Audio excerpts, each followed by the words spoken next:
Bonjour, je suis Thomas Andrion, chercheur en neurosciences dans l'équipe MOVIT de l'ICM, dirigée par Marie Vidaillé et Stéphane Le Hérissi. Et je viens de sortir un article dans Nature Communication sur comment on peut prédire les pertes d'attention pendant la journée en détectant des intrusions de sommeil à l'éveil. Alors ce projet vient de l'idée que le sommeil et l'éveil ne sont pas mutuellement exclusifs et on peut entrer par moment dans des états un peu intermédiaires où, par exemple, pendant la journée, quand on est fatigué, on va avoir un sommeil globalement éveillé, mais certaines régions cérébrales vont montrer des marqueurs de sommeil. Ces marqueurs de sommeil, ce sont les ondes lentes qui sont en général prédominantes pendant le sommeil lent profond, mais dont on peut observer des équivalents de plus petite amplitude pendant la journée sur les régions cérébrales qui vont se fatiguer le plus rapidement.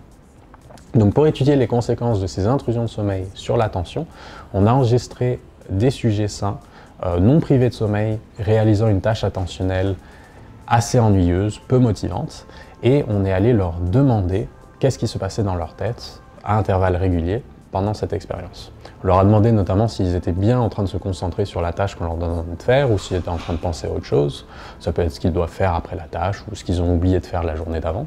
On leur a aussi demandé de nous indiquer quand ils ne se souvenaient de rien, qu'ils avaient un blanc et qu'ils étaient incapables de dire ce qu'ils avaient dans leur tête.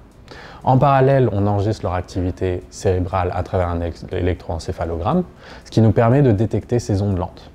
Et on va essayer d'utiliser ces ondes lentes pour prédire l'état attentionnel de ces sujets, mais aussi leur performance. Et ce qu'on a pu voir, c'est que ces ondes lentes sont non seulement capables de détecter les pertes d'attention, mais elles le font d'une manière qui dépend de la région cérébrale dans laquelle on les observe. Quand on observe ces ondes lentes au niveau des régions frontales dans le cerveau, on va avoir des sujets qui vont avoir tendance à être plus impulsifs. Donc ils vont avoir tendance à répondre plus rapidement, paradoxalement, à faire plus d'erreurs sur les essais où ils n'étaient pas censés répondre, mais aussi une forme d'impulsivité subjective. Ils vont tendance à rêvasser un peu plus, à penser à des choses auxquelles ils ne sont pas censés penser.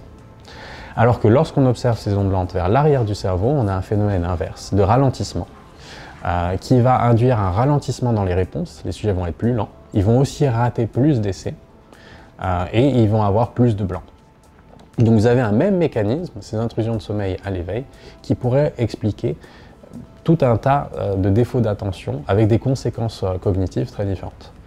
Pour l'instant, ce sont des études que nous avons amenées chez des sujets sains non privés de sommeil, donc vous et moi dans une journée normale. Nous intéressons à prolonger ces travaux chez des individus ayant des troubles attentionnels marqués, tels que les individus TDAH, afin de comprendre si certains individus ont plus d'intrusions de sommeil pendant la journée, peut-être liées à une mauvaise qualité de sommeil, ce qui va induire plus de défauts d'attention pendant la journée. Nous sommes aussi intéressés à utiliser ces intrusions de sommeil chez des patients, par exemple, dans le coma, en état végétatif ou minimalement conscient, afin de mieux comprendre si l'incapacité de répondre à leur médecin ou à leur famille pourrait être aussi due au fait que la balance éveil-sommeil est perturbée, suite par exemple à une lésion cérébrale. Enfin, on s'intéresse évidemment au lien avec la motivation, puisque nous avons des sujets ici qui étaient assez peu motivés.